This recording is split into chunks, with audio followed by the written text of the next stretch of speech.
श्री स्वामी समर्थ. जय जय स्वामी समर्थ. हे स्वामी भक्तांनो, आपणा सर्वांचे कल्याण हो अशी मी स्वामी समर्थांना विनंती करते.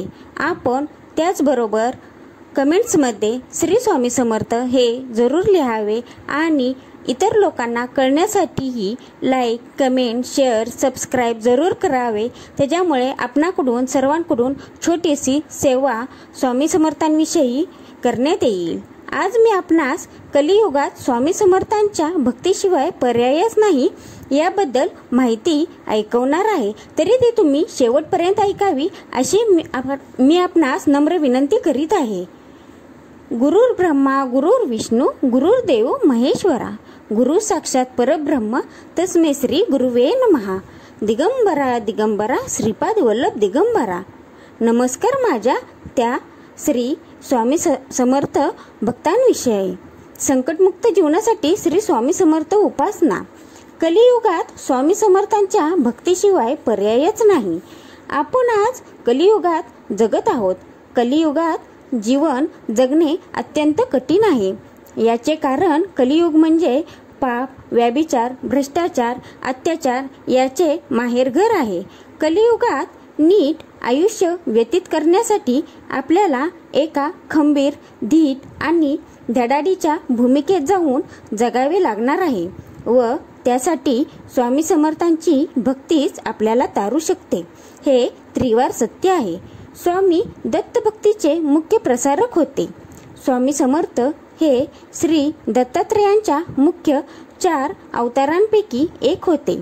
हे सर्व स्वामी भक्तांना माहीतच आहे. स्वामी हे नुसतेच दत्तांचे अवतार नव्हते, तर ते एक प्रखर, तेजस्वी आणि अविनाशी दैवी पुरुष होते. स्वामींनी गांजलेल्या, खचलेल्या, पिचलेल्या आणि दुर्बल माणसाला कनवाळू दैवत असलेल्या दत्तभक्तीचा खरा मार्ग दाखवून त्यांचे दुःख दूर करण्याचा प्रयत्न केला होता. स्वामी हे अतिशय भक्तवत्सल होते. भक्तांचे जागृत दैवत म्हणजे श्री स्वामी समर्थ होय. स्वामी हे भक्त समूहाचे जागृत दैवत होते. त्यांचा भक्ती मार्ग हा साधा, सरळ, सोपा आणि स्वार्थविरहित होता.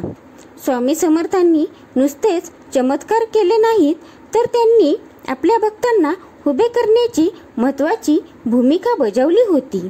नोकरी असो, घराचा प्रश्न असो, शेतीचा प्रश्न असो वा घरगुती वाद असो, स्वामींनी पुढाकाराने भक्तांचे प्रश्न सोडवून त्यांना अंधाराकडून प्रकाशाकडे नेण्याचे महान कार्य केले. स्वामी चमत्कारिक होते, पण अंधश्रद्धाळू नाही. स्वामींचे वर्तन हे चमत्कारिक होते. स्वामींनी भक्त समूहाला दिशादर्शन करण्यासाठी आणि दत्तात्रेयांच्या भक्तीचा प्रसार करण्यासाठी अनेक चमत्कार केले. पण स्वामींच्या भक्ती मार्गात अंधश्रद्धेला अजिबातच थारा नव्हता. त्यांनी भक्तांना अंगाऱ्या धुपाऱ्यापासून दूर ठेवले. हे त्यांच्या भक्तीचे विशेष. स्वामींनी कोणत्या भक्ताकडून काही मागणी केली हे असे अशक्यच होते. त्यांना फक्त खरी भक्ती हवी होती. स्वामी हे भक्तीचे भुकेले होते. भक्ताला खर्चात पाडणे त्यांना आवडत नसे. स्वामींची भक्ती ही तारक आहे. श्री स्वामी समर्थांची भक्ती ही सर्वार्थाने भक्तांना तारणारी आहे. संकट समयी नुसते स्वामींचे स्मरण केले तरी स्वामी मार्ग दाखवतात, असा शेकडो स्वामी भक्तांचा अनुभव आहे. स्वामींची भक्ती ही बळ देणारी आहे. भक्तांना संकटाला सामोरे जाण्यासाठी जे बळ लागते ते नुसत्या स्वामींच्या नामस्मरणानेही भक्तांच्या अंगी संचारते. स्वामी समर्थ हे भक्तांच्या हाकेला धावून जाणारे दैवत आहेत. स्वामी हे कडक दत्तावतार असले तरी भक्तांची खरी भक्ती ते जाणतात. त्यामुळेच स्वामी समर्थांच्या भक्तगणांमध्ये प्रतिवर्षी बरीच वाढ होत आहे. स्वामींच्या चमत्कारांचे, त्यांच्या अस्तित्वांचे अनेक दाखले पावलोपावली त्यांच्या भक्तांना मिळत आहेत. श्री दत्त हवे असल्यास स्वामी समर्थांना शरण जावा.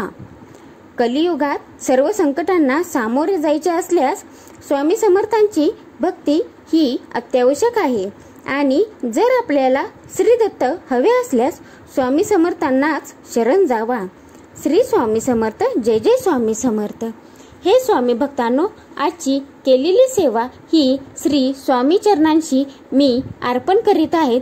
तरी आपण सर्वांनी कमेंट्समध्ये श्री स्वामी समर्थ हे जरूर लिहावे आणि लाईक, कमेंट, शेअर, सबस्क्राईब जरूर करावे। मी आपणास नम्र विनंती करीत आहे।